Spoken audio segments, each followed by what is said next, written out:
Hello, welcome to United Weekly. I'm your host, Alexi, and with me is Jay in Pixels. So, Hello. this is the match preview for Manchester United versus Arsenal at Old Trafford, of course. Following up from the Leipzig win 5-0, which is a brilliant result, Jay. Yeah, the thrashing, and it's the one game this season I haven't been able to watch. I was gutted. One game you missed. Yeah.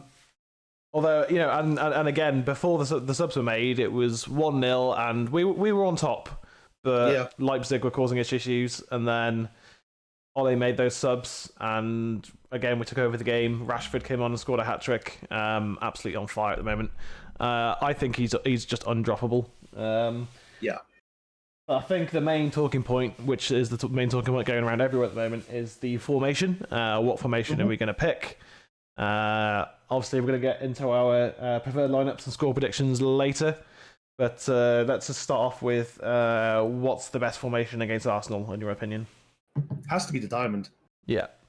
So the diamond is what we changed to against Newcastle when we changed to a diamond at one point and we started doing well. Same with PSG. Yeah. PSG when we changed to the diamond is pretty much what won us the game. We took control of the game. Then we reverted back against Chelsea, and it was stale. Yeah. And then obviously RB Leipzig, like it worked. The diamond worked because it's the, as I was saying to you when we were speaking after the game of the watch along after I missed it. I was saying that when you play that diamond, you constantly have three players on the ball and round the player in the midfield. We dominate the midfield in the diamond, and it also allows our fullbacks to push on. And I know that there's been criticism about Shaw and Wan-Bissaka and like their assists and things like that, but actually this season they've looked more promising, and I actually think that they could really, like, playing in a diamond really suits them getting forward. And we don't need to rely on because we don't have wingers. And Ollie came out and said that. That's why we wanted Sancho. Rashford. Everyone said Rashford. Oh, Rashford's a left winger, not a striker. He proved that wrong against RB Leipzig. He is a striker. Yeah, but he Sorry, that's okay. That's all right. When he came on against Leipzig and when he was playing against Newcastle, yeah, he was playing off the wing. Like, he wasn't playing as a winger. I'm not saying that. But he was playing off. He wasn't playing through the middle like Martial does. He wasn't coming short and taking possession in the in the gaps in the number 10. He was playing off the left, and then against Leipzig he was playing off the right. But it reminded me so much of, and I said this to you the other day. Yeah. Of when Martial and Rashford were up top. It reminded me so much of York and Cole, because I had to watch some games back. So as I always do, every like 3 or 4 months, so I watched the treble-winning season. Yeah. And actually, like, Cole used to drift quite a lot. Yeah. He would come to the ball and things like that, and Rashford does that well. Yeah, he does play off the left quite a lot, but his goals that he's scored, he was in striker positions. Yeah. Which proves he can play as a striker. Yeah, he's going to drift a bit from time to time, and that's fully understandable. But like saying that like Rashford isn't a striker, but he's not really a winger either. He's a forward. He's an attacking player. Yeah. Like I'd say like an inside forward. Yeah. If you're talking, let's say, Football Manager terms, like an inside forward, and Greenwood's the same. Greenwood can play striker, but he's better as an inside forward because the hold-up play's not quite there with Greenwood. It's good, but not quite there. So like playing as like a target man or like a striker, he's always been kind of isolated up there on his own. Yeah. But like playing in the two. Yeah, but playing today, like playing like if we did play the diamond, which I really hope we do. Yeah. Having either Rashford and Greenwood or Rashford and Cavani, up top, I reckon works so well. Yeah. And like Ollie said, we don't really have natural wingers. That's why we wanted Sancho. Dan James, yes, he's a winger, but his final ball is dreadful. Well, and his decision making generally is pretty poor. Yeah, so like we're relying on a system, or we've been relying on a system that maybe hasn't worked effectively because we don't have those wingers, and now we've played this diamond where we've controlled the midfield, where arguably our best players are. Fred, Pogba, and Bruno have been like some of our best players. I mean, Pogba not so much, but Pogba is naturally, Yeah, like if we take the games just after lockdown last season, when we played Matic, Pogba, Bruno, and I think Fred or McTominay. Yeah. Like they played so well together. Because they can, and I think this, as much as United have never been about playing a diamond, it takes advantage of our strengths, because Matic or Fred or McTominay, whoever plays CDM, can sit and protect the back four, and then you've got Pogba and Bruno to push us forwards, and then we've got two strikers then. Yeah. Which again, we've got Martial, Rashford, Greenwood, and Cavani who can play up front. Like, forget about Agallo; he's already gone. Like, yeah. He's, if we draw Northampton in the League Cup, then he might play. But other than that, it's not gonna. You know what I mean? But I think we've got Everton in the next round of the League Cup in December. So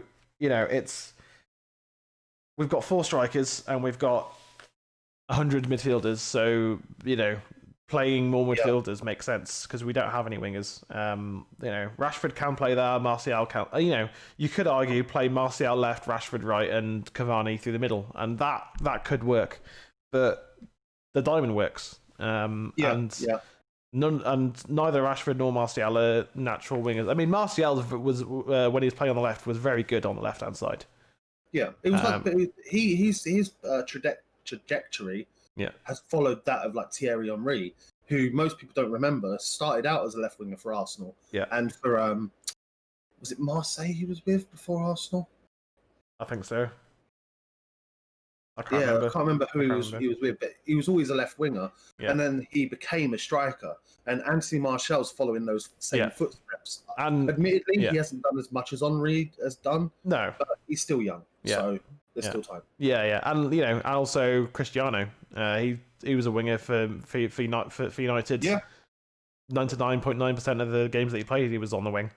Yeah, and then he went to Madrid and just kind of drifted in field and became a striker, and he's a striker for Juve now. So yeah, I think Martial's almost there. He's almost the complete package. He's got off the mark now with that penalty, which is really great. That almost brought a tear to my eye when I watched that. Like Rashford is just so generous. Yeah, and then Rashford, Rashford's head went. Well, I'll get another chance anyway. Yeah, and he took it.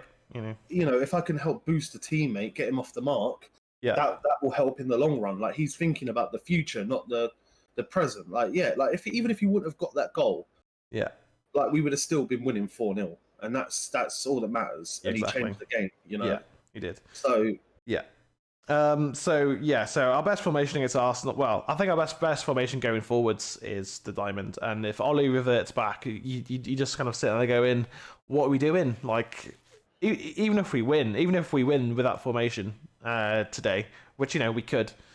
Dan James could score a worldie and he's get back to kind of playing well, and if we play Mata as well, then Mata could find whoever's up front.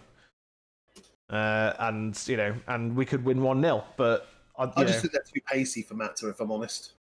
Yeah, like Mata, the games for Mata are the Başakşehir at home when we've already got 9 points because we beat because we go and beat them in Turkey on Wednesday. The League Cup games or the FA Cup games against the the clubs that will sit in the low block, because Mata can pick that lock and will be on the ball for the whole game. They're the games that matter. Playing against Chelsea was playing Mata against Chelsea was a huge mistake. He doesn't have the energy for that sort of game, and it's the same today. I mean, Arsenal. I think obviously both former players as managers, but I think we're further along in our journey than Arsenal are. I think Arteta's got a lot more work to do than Ole had, because Arteta's got the Ozil problem at the moment, which I don't know how you deal with that. Well, they've got the Ozil problem. Yeah, and we had the Alexis Sanchez problem. But we got rid. we did get rid, yeah. And but I feel for Arsenal in that sense. But then again, at the same time, I don't know Mesut Ozil as a person, as a player. No. And I don't know why he's been dropped. No. The only thing I know about him in recent stories is that he's the reason that the bloody Arsenal mascot is still in a job, because they sacked the Arsenal mascot, and he's basically said, "Oh, well, I'll pay his wages." Yeah. And stuff like that. So he clearly does love Arsenal. Yeah, he just doesn't. And this is what I was going to say about United as well, is that you don't know what happens behind closed doors. No. We don't have a fly on the wall. Even these documentaries, like the one with Mourinho and Tottenham and stuff, they're not going to show you everything. They tell you that they're going to show you everything, but they're not going to show you everything. Do you know what I mean? Yeah. And it's like, for example, if we play a 4-2-3-1 today, Ollie's proved to us that he's not a PE teacher. There's probably a reason why he's playing that. Maybe he's looking at United's injury record over the last, since Fergie left. Maybe he's looking at the fatigue of certain players. Yeah, I understand him needing to use the squad, but this is the game to use your best players now, because that puts us above Arsenal, not only in the league but mentally as well.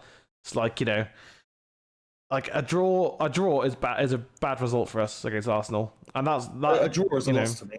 Yeah, and that's no disrespect to Arsenal, but they are, as much as we're not the United of old, they're not the Arsenal even of a few years ago. Never mind of old.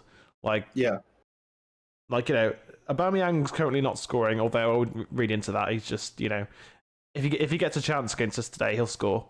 It's Aubameyang, of course he will. But they are. I'd say about 6 or 7 players away from being competitive again, whereas we're 2 or 3 away. We need a winger and a centre back and a CDM. And this season as well, like I said, this season is so weird. Yeah, with how it's going, that any team that picks up consistency can do it. And now we've been fortunate this season, I guess is the word, with the fact that Axel Tuanzebe came in and done amazing against PSG. Yeah. If we can keep him fit, there's discussions there to be had about what centre-back we go for, because Upamecano has been talked about a lot, and this was everyone's calling it his unofficial job interview. Yeah. And he was at fault for, well, I wouldn't say at fault. It wasn't at fault. No, but the whole team pushed forwards and his shield went away because Leipzig had to go for it. And he got caught out by Rashford. Yeah. And now the thing is as much as it wasn't his fault. They were good goals, well constructed goals. Yeah. When you're playing in the Premier League, this is gonna happen week in, week out. Yeah. And it's like, yes, United need a centre back, but if Tuanzebe can stay fit, then it's a question of we need to replace Bailly, and then we've got Lindelof, Maguire, Tuanzebe, and then another class centre back. But it's trying to find that centre back that doesn't mind being a bench warmer, in my eyes. So centre back to me isn't but it's all down to if Tuanzebe can stay fit because of his injury record at such a young age. Yeah. It is a worry. It is a concern. Then there's the case of Arsenal have got a big injury record at the moment, and they tire out after about 65 minutes. If you've got Greenwood on the bench and we're 1-0 up, or it's still 0-0. Yeah. Then you can bring Greenwood on, and Arsenal's defense would not be able to handle that. And Ole Gunnar Solskjaer, the reason I reckon this is going to happen is because Ole Gunnar Solskjaer said enough. I believe it's his press conference on Friday, that it's not about the team you start with. It's not about the subs that come on, but it's about the result you get at the end of it. And I reckon that was a hint at like that we're going to have some of our better players on the bench to be an injection. And to me, that's clever, because Arsenal, looking at their frailty at the moment, Greenwood doesn't have to start. I mean, if he starts, brilliant. But if you bring him on against an Arsenal that are tiring, an Arsenal that are worried about getting injured. I mean, Arsenal, when lockdown ended, if you remember, in the first game, I believe they picked up like 3 injuries. Yeah. So, like, bringing on someone like Greenwood and taking off a Cavani at 60 minutes, to me, makes sense.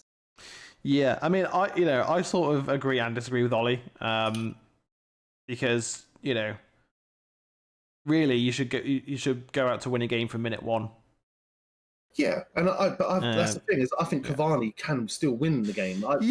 Absolutely. Like, it's not like I'm saying start Agallo. Do you know what I mean? No, yeah, of course. Like, I mean, Agallo's not going to get anywhere near the team now. I think he's very much just a veteran in for the dressing room until he goes back to China now. That's kind of it. Arsenal's defensive issues. I mean, if they start Mustafi and David Luiz, I mean, just pressure them. Just pressure them. David Luiz is out, I believe. Oh, is he injured? Okay, so what was it? Mustafi and Gabriel, is it? Let me double check, because I'm on Sky Sports now. Yeah, and they usually have the available and unavailable stuff, don't they? Yeah, they have the preview. Yeah, and I think so. Like, if it's Mustafi and Gabriel, probably. Gabriel's a really good defender. We almost bought him. So, bloody hell, yeah. David Luiz is out. Rob Holding's out. Pablo Mari is out. Callum Chambers is out. Yeah. And Saliba is available to make his debut if called upon, which means that. So potentially Saliba and Gabriel then, because you'd play Saliba over Mustafi, surely. Yeah, but then again, if it's your debut in the Premier League, like, I reckon they'll go Mustafi and Gabriel. Yeah. And, like, Gabriel's a beast. Like, Gabriel's a very good defender, but he is. But Mustafi is you target Mustafi. You do 100%. Like, you just run at you just run at him. Yeah. Yeah, you just run at him. Mustafi's our Phil Jones, basically. Yeah, just shouldn't play. You don't play him unless you really have to.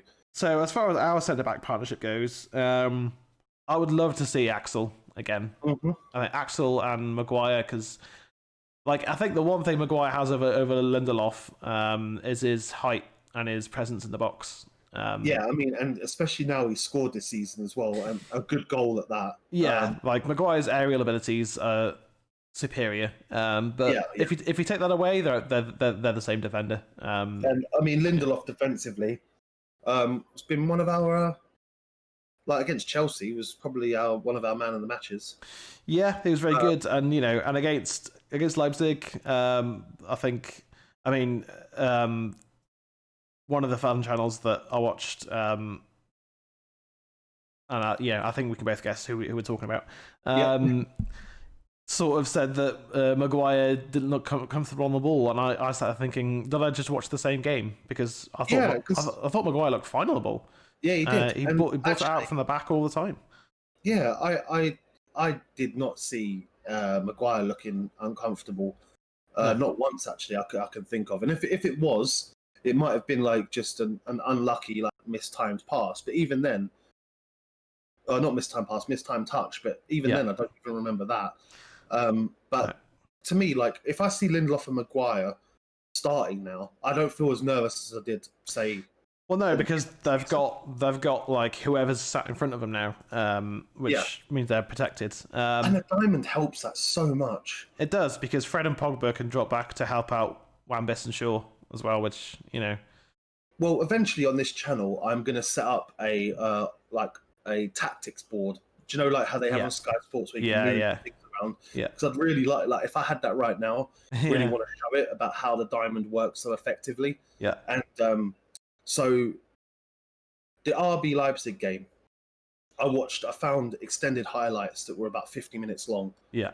And I watched that because I just wanted to see like how he played as well. Yeah, of course. And you could see how the diamond works because you had like Fred and Pogba or Bruno, depending on what side they were coming on. They were dropping round the ball, and then the fullback Wan-Bissaka or Luke Shaw was coming up to meet it, and then the two centre backs were shielding around the D. Yeah. And it was completely like removing their midfield. Yeah. And if we can force a team to play the long ball, we've got Maguire at the back and Lindelof, and that's why you need Twanzebe, because he's quick enough. And PSG tried it when they run out of options. They were starting to ping these balls, and Herrera in that game was trying. Like, he was one of their better players, was trying everything to just send in these balls over the top. Yeah. But Twanzebe and Wan-Bissaka were cutting them out. Yeah. The long ball is not that effective, even against centre backs like Maguire and Lindelof. It's just not effective. Yeah. But if we can dominate the midfield, which Arsenal admittedly don't really have a great midfield. No, I mean, I was one of my Twitch followers. We were talking about the game because he's an Arsenal fan. He's going to come and join us for the watch along. Okay, cool. And he was saying, Partey, Xhaka, and Ceballos. I was like, yeah, Partey. I think Arsenal got him for an absolute steal. Partey is a very, very, I wouldn't have minded him at United. Yeah, he's a top class midfielder, absolutely top class. Is he CDM? I think it's CDM. Yeah, he is. And he's it's sort of like he's a McTominay role, like he's box to box. Yeah. He's very defensive as well. Okay, lacks a bit of defensive. Yeah, but either way, he's top class, and in a couple of years could be absolutely world class. He's a top midfielder. And then you got Granit Xhaka, who's never reached his potential at Arsenal. He could have been one of the best midfielders. He could have been a De Bruyne. He had the potential, but never. He's too slow for me as well. Yeah, and you need and then you got Ceballos, who's a good player. Don't get me wrong; like he can unlock stuff, but he's inconsistent, and it depends on which one turns up. And this season, don't really think he's turned up that well. I mean, I can't say I've focused too heavily on what Arsenal are doing. No, I've not watched a whole lot of Arsenal highlights because I don't care. Their midfield to me doesn't scare me. No. Their defense doesn't scare me. I think their most dangerous person, really, in terms of service, is probably Kieran Tierney. Yeah. Who plays, I believe, left back. Left back, yeah. And I mean, he's like their left hand side is really good. They've got Tierney, Aubameyang, or Saka, and play Aubameyang up front. But we've got Wan-Bissaka. I mean, we've got some undroppable players right now. We've got David De Gea, who's just back to his best. Wan-Bissaka, who's just back to his best, making 1,000 tackles a game. We've got Fred, I think, is undroppable right now. As much as Fred is a divider. He divides the fan base. Some people love him, some people hate him. I absolutely love Fred. It's like, yeah, he gives the ball away sometimes, and his first touch isn't great, but he works so hard, and he made 3 tackles that led to goals against Leipzig. Who was I watching? Must have been a fan channel or a podcast or something like that. Yeah, where they called Fred a ball winner baccarat. He's really good. Like if our team loses possession, not particularly him, but he has that tenacity to make up the ground and make that tackle. And I mean, look at was it Rashford's second goal? I think it was. Yeah, it was his second goal, where it was Fred just like darting in, making a tackle, which was really well timed as well. Yeah, which is something that I was really critical of him last season, even though he was doing well, but managed to nick the ball out from the legs of the defender.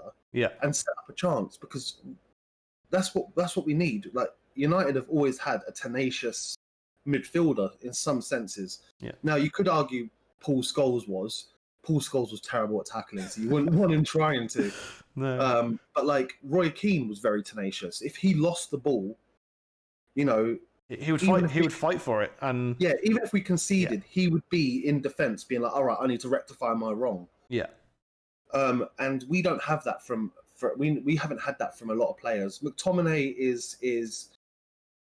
can do it. He can be quite tenacious, but again, like I said, defensively, he can be a bit of a Scholes in terms of like he'll tackle. He will tackle with aggression. Yeah. Whereas Fred is very clever with it. Now you can argue his touch is poor, but I think his touch was a lot better against RB Leipzig. It was, yeah. And his decision making was better. Yeah. And I think that he has to start today, if I'm honest. Yeah, yeah. Fred, as I say, De Gea, Wan-Bissaka, Fred, undroppable right now. And I would certainly argue that. I mean, partly because Martial can't start. It's his third game of suspension. Yeah. Which I won't get into because I'm just angry about that. But anyway, that's done with. But I was going to say one thing. I still can't believe this fucking Spurs player didn't get any. Yeah, the fact that Lamela didn't get suspended is ridiculous. That's it, Lamela. Yeah. Yeah, not even a one game. Yeah, nothing for assaulting Martial, but whatever, it's done now. And I think Rashford's undroppable. Like, we have to start Rashford. He will terrify the Arsenal defense. I mean, I guess we can merge the last 2 points because. Which I'd say, or the 2 points I've got here anyway, which is preferred lineup, and so two players we don't want to start. But yeah. I mean, I'll let you go first and say your preferred lineup because I reckon ours are going to be either exactly the same or just one player off. Yeah. So I mean, so just before that, just two players I prefer not to see is as I've kind of said about Mata, but Mata and Dan James. If Ollie starts them today, I mean, whether or not we win, I'll be disappointed. And I think they both worked hard and they've tried. And Mata's a legend at United. I think there's any question about that. He's a great guy, but he's at the tail end of his career now, and his pace is the pace that he did have, which wasn't huge anyway, is gone. And Dan James has the decision making of a potato. So I think if we go back to the same team basically that we had against Chelsea, that's going to be upsetting. But yeah, like honestly, I would love to see the almost the same starting lineup that we had against Leipzig, but I don't think we will. I think our back line is going to be the same: De Gea, Wan-Bissaka, Lindelof, Maguire, Shaw. I would prefer to see Axel instead of either Lindelof or Maguire. Yep. But Ollie won't drop Maguire, so Lindelof is the one to get dropped. I wouldn't be surprised if Matic rotates out and McTominay comes in alongside Fred. I would love to see Donny van der Beek start again and have Bruno in that number 10. And then, probably... I totally understand your reasoning about around Cavani. But I just don't think he's ready yet. I think his fitness, his match fitness, still isn't there. So I would say Greenwood and Rashford would be my preferred front two. So Donny in Pogba's position, McTominay and Fred protecting that back line. But I would say not as a two, not sitting in. I'd say probably Fred sitting in front of the back line because he never stops running, and then McTominay as box to box because I think that's more his position. But I'm not a coach. I'm not Ole. Ole picks the team, etc. I think Pogba is still not quite ready to be playing 90 minutes yet. So probably if we look at our bench and we've got Pogba, Matic, Cavani, and say Mata, then I'm happy with that. That's a solid bench. Yeah. That's a really solid bench. How about you? We weren't far off. Yeah. And I would say our back five was exactly the same. So De Gea, Wan-Bissaka. Yeah. Maguire and Lindelof, I think, are going to start. I'd like to see Maguire and Twanzebe, but yeah. And then Shaw on the left. because I think Shaw is also someone that's undroppable, actually. Defensively, he's been absolutely solid since. He's undroppable purely because of Alex Tellers also having COVID. So, yeah. Otherwise, that would be up for debate, but you can't drop him at the moment. He's been so good. Yeah. Fred, McTominay, I can see starting. So I'd actually have McTominay in that CDM position, but with Fred dropping down as well. So you then have more, rather than having a diamond, you have more of a 4-2-2-2. Yeah, in kind of the same way that we did against PSG when he would just drop in alongside and for when we're defending and then push on when we're going forwards. So this is where we differ. Funny enough, because I agree with you. I would prefer Rashford and Greenwood to start. Yeah. Cavani, I can see starting. I think he can do a job if he was to start, and Greenwood would bring an injection on. But I love watching Greenwood play, and I think that give him a chance, he's going to score. Yeah. So, and I'd love to know his shot to goal conversion, because it must be fucking huge. Well, like the goal against Leipzig was his first ever shot in the Champions League. Yeah. And he scored it. So 100% in the Champions League. It's actually no, because he had a shot in the second half that came back. But so he's 50% conversion rate in the Champions League. I'll take that all day. So our different opinion is you got to start Bruno in that number 10 role. Oh yeah, of course. And to me, it's the Pogba Van de Beek decision. Yeah, I think that. It's so weird because Pogba has played well when he's come on. So he's changed games at points. Yeah. PSG, for example, he changed the game. Yeah. And so I can see your understanding. Van de Beek for me though, if I was part of the watch along and we'd done our player ratings, would probably have scored the lowest of the starting 11. He was good, but he was played out of position as well. Yeah. So, but the thing is that his position is Bruno's position. Bruno is now undroppable from that position after coming on against RB Leipzig and doing what he's doing. Yeah. Pogba's natural position is where we would play Van de Beek today. Yeah. So it's kind of like, but the thing is that those two players, like either one that comes on, changes the game. Yeah.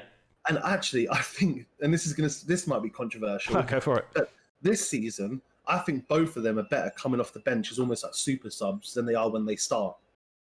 Yeah. So I think it's kind of like a flip of the coin. Like if either of them start, if Van der Beek started over Pogba, if Pogba started over Van der Beek, I don't even care because I know that the one that comes on is probably going to play better than the one that started because that's the narrative that's been built this season. Yeah. Because if you look at it, like Donny, when the games that he's come on, has really impacted the game. Pogba, when he's come on, really impacted the game. When they've started, not so much, not as effective as when they've come on. Yeah, in terms of obviously in Pogba's defense, he did have COVID and he's still trying to get back to fitness. So Donny started 2 games so far. One was in the League Cup against who was it? Colchester. Can't remember. God, I forgot that game. Yeah, I think it was Luton. Was it Luton? Luton. Yeah, it was Luton. Yeah. And he didn't have the best players around him at the end of the day. So, like, he had brilliant moments, but then he would look up and go, "Oh, it's Dan James and Igalo." Okay. I just think it's really bizarre as well. Like we were talking about like how bad a transfer window we had. Yeah. And we can't ignore it. We did have a bad one. Yeah. But this season now is that we've got these decisions now where we're like, we actually do have a strong bench now, and it's like, looking back at the transfer window, I was like, we didn't fucking buy anyone, but why have we got such a strong bench? It's like it's a blessing and a curse, really, because I mean, I think Pogba will start because of the experience. Yeah. But.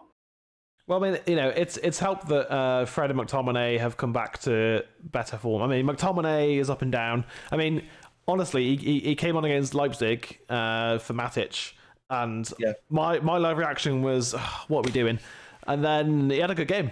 Like he came on and he played. I wouldn't say he bossed the midfield, but He didn't get bossed. That's But yeah, like he was calm and in control. And I really need the toilet. I'll be right back.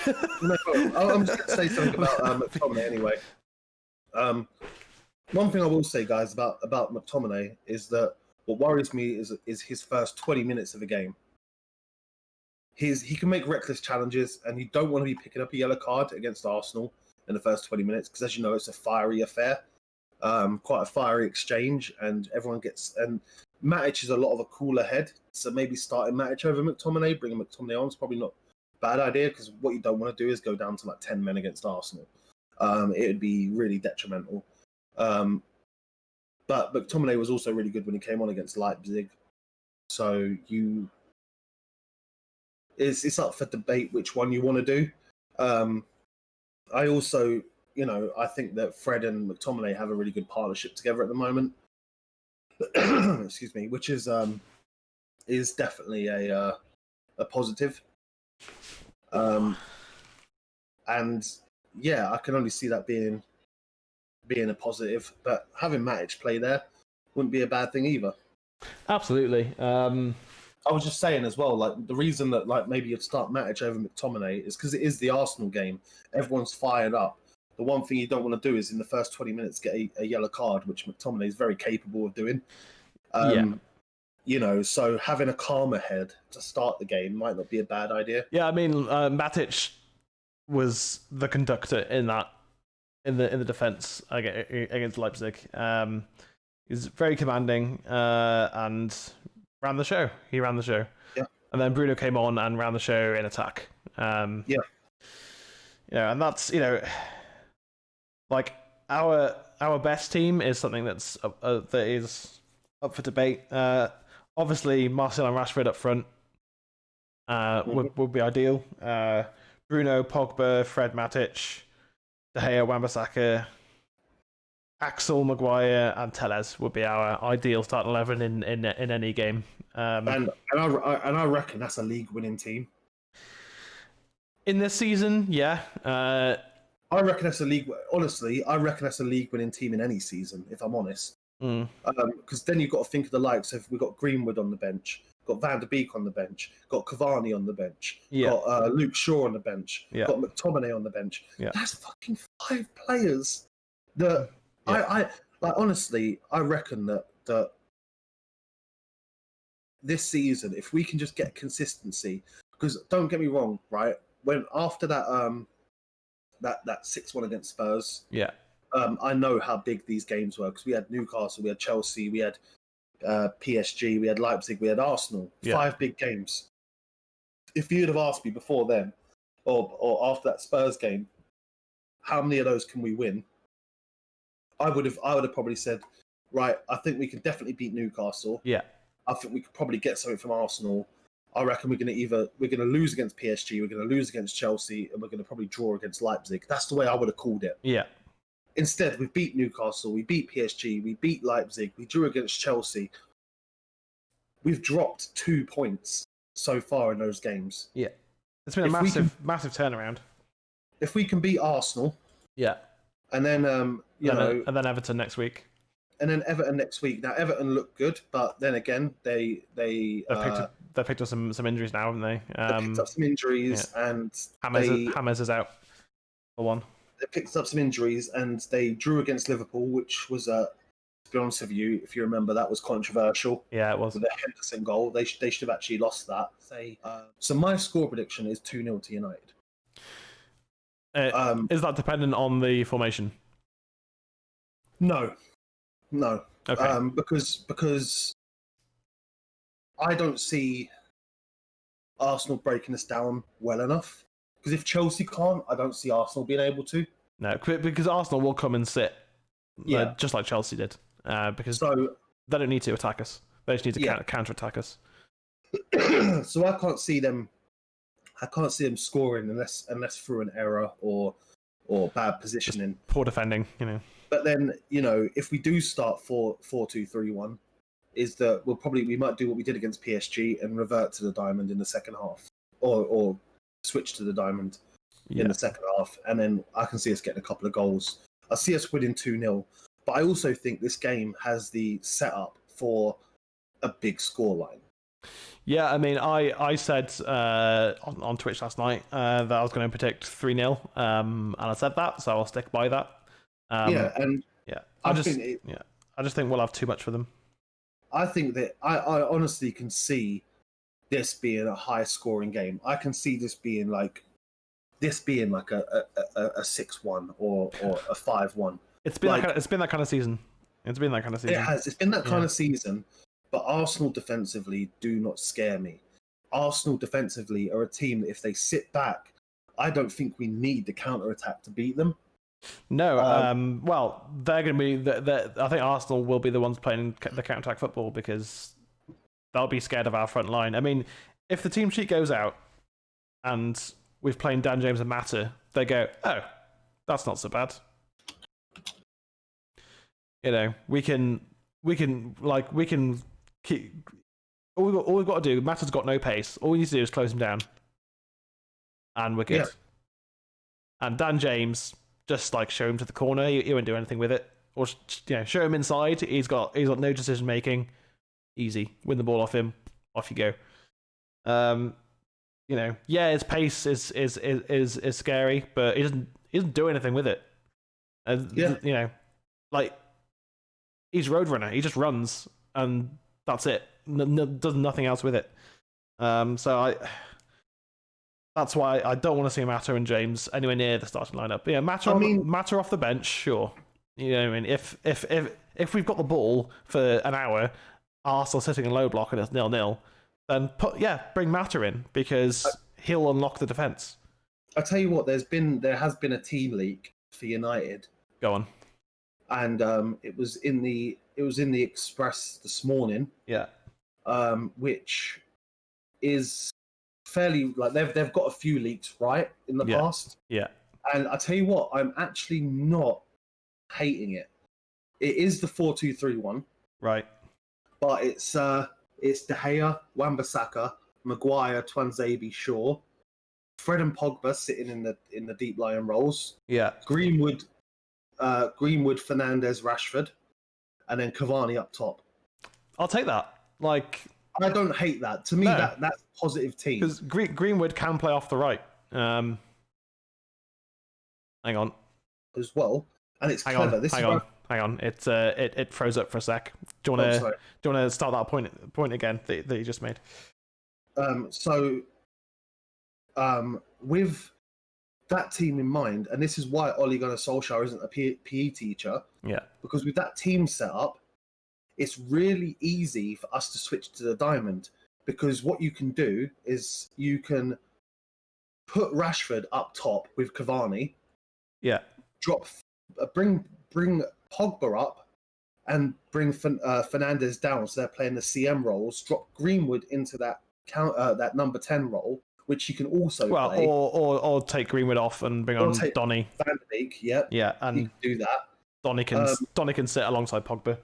Yeah, and then you've got your diamond. Or bring Cavani off for Van de Beek. Stick Rashford up top with Greenwood. Yeah. And so I don't mind that. I don't mind that. I don't hate that. I don't hate that. No, it's just it's more important that we're not playing James and Mata because they're not for this game. Yeah. They're just not for this game. You know, if we say go 3-0 up by 70 minutes, then bring on a Matic to slow down the game because they're good at doing that. Yeah, exactly. If that team sheet is right, I don't mind that at all. I don't hate that. Yeah. No, I don't hate that. Because I think that is Ole's preferred formation. Like we've seen that in the past. That's exactly what Ole wants to play. But we don't have the players for it. But if you can start Greenwood on the right, Rashford on the left, because Arsenal defensively are quite poor, so I think you can afford to let Rashford run down the left way, which is where he prefers to play anyway. And Greenwood's got experience on the right. He's not a right winger, but he's learning his craft, he's learning his trade, and he'll get chances because he cuts inside. He's a selfish player, and Shaw and Wan-Bissaka bombing on is exactly how we want to play anyway. And I think the only way for them to get better at it is to keep doing it. Yeah, I mean, I'm thinking as well, just before we wrap this up. Yeah. Because I know we were talking about if we got Sancho. I think I might do a video tomorrow. Like I said, we're going to do a lot more solo videos for you to get some content out. Yeah. I might do a video, and which is the Sancho dream alive? And this is just my own sort of like theory. Your own take on it, yeah. Yeah, because when Rashford got his hat trick, Sancho posted up an Instagram photo of him and Rashford during the England setup, like playing around, saying something along the lines of like it was the emoji of a goat. Right, yeah. Goat, you know, and you know, they're really close, they're really good friends. And my question is, why would you post that about a team that's just won in the same competition you're playing in? Yeah. And I wonder whether you know, behind the scenes, we've said to Dortmund, you know, like, look, we can't do this transfer this season. Like, we'll give him to you for another season. Yeah, well, like a really interesting thing, just as a sort of last few bits, so, as you say, so we can wrap this up. Is apparently we're in concrete talks to sign Charnoglu from AC Milan. Yeah, I've heard that as well. For free next summer. Because, you know, I think if we move on Mata, because I think this is his last season for United.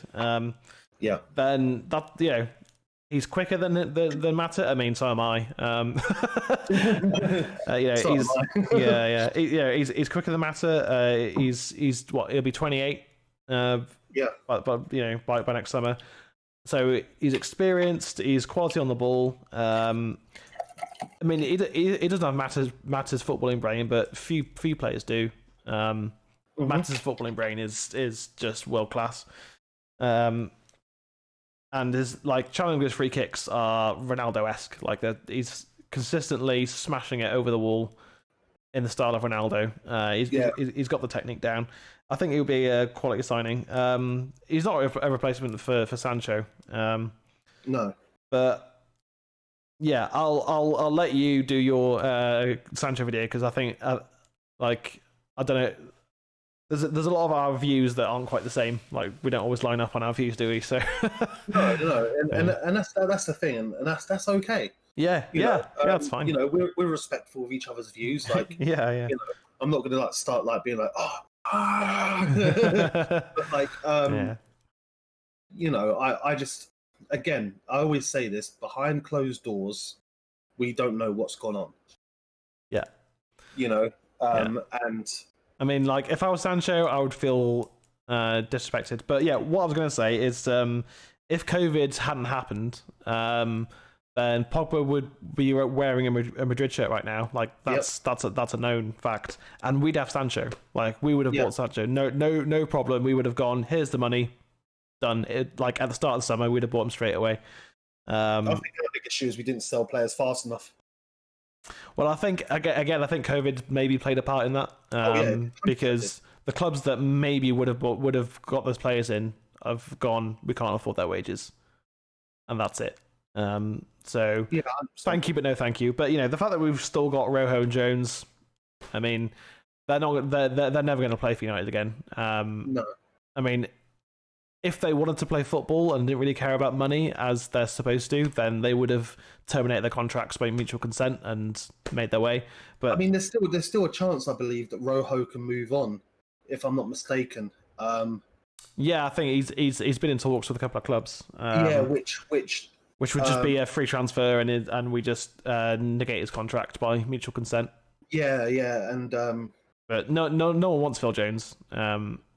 And well, I can't. Now we found out he's injured. I wouldn't be surprised. I wouldn't be surprised if a few clubs did inquire, and they're like, well, you know, you can have him, but he's injured. Yeah, and I think you know if he's not non-injured by January and he's willing to take a massive pay cut, then he'll go probably to a championship club because that's the level he's at. So yeah, so you predicted 2-0, I predicted 3-0. I guess we'll find out this afternoon. I'm so excited. You know, I haven't been this excited for a game in a while. Like PSG, I was nervous. Leipzig, I was like, I can't fucking make the game anyway. Newcastle, I was scared because it was after the Tottenham game with a break. Tottenham, I was nervous about, and then we went 1-0 up after a minute, and I was like, hey. And then it went off cliff.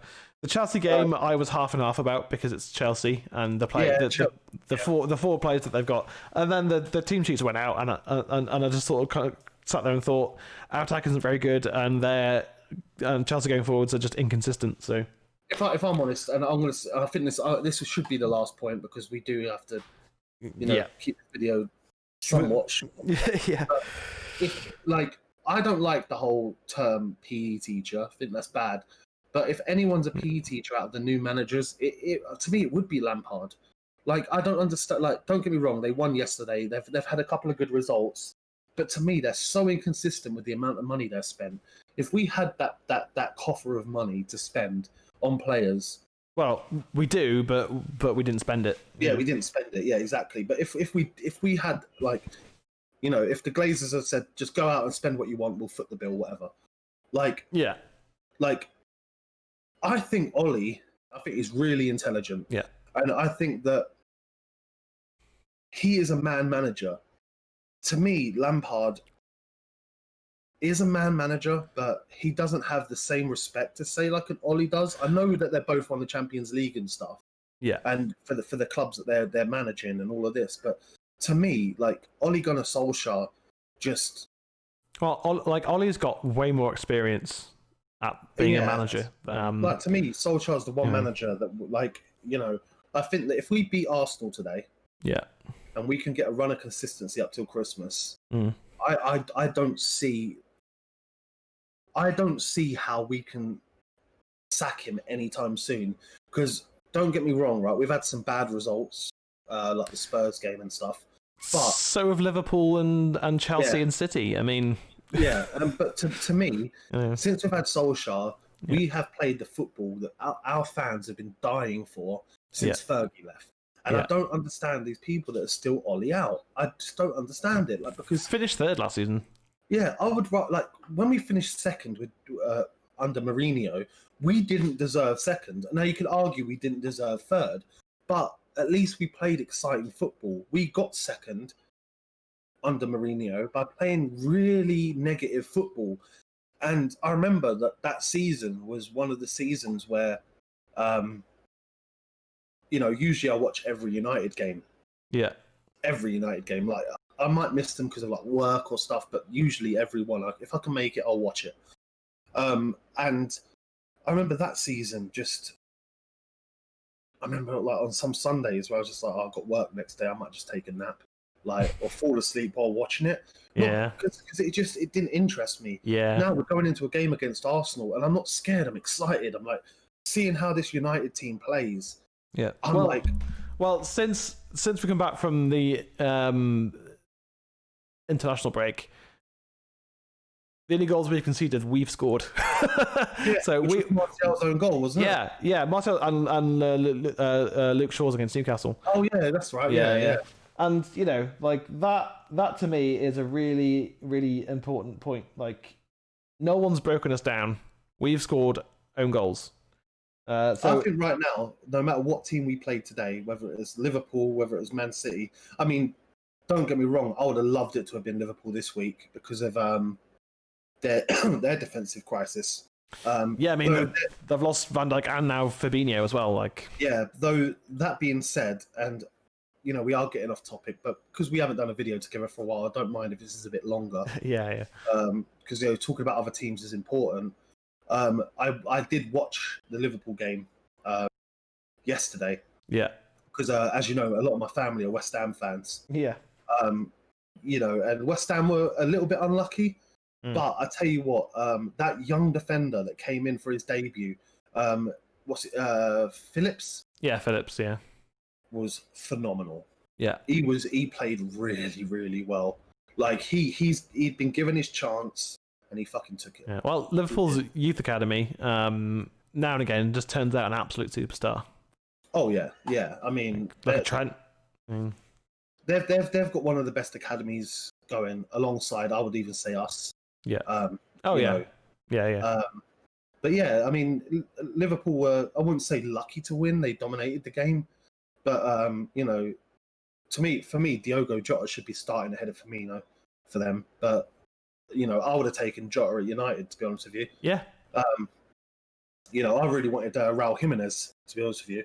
If we were going to get a striker, like, I wanted Raul Jimenez over, say, Cavani. But then seeing how Cavani's done when he's come on for us, I'm like, actually, Cavani looks good.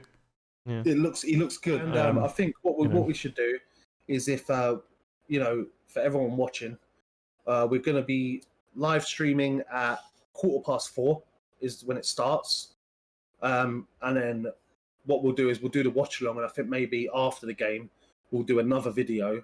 Yeah, like not a live one, but no. we'll do another video just talking about the game, because I think that, you know, I feel that it's going to be a happy video. yeah. Well, either way, we'll do a match reaction afterwards, because we start doing those. Right. Yeah. Because usually we do it part of the live stream. But... Yeah. But we'll just we'll do it separately. Right. Well, thank you for watching. He's been Jay. I've been Alexi. We've been United Weekly. We are forever Ed, and we have no agendas. See you next time.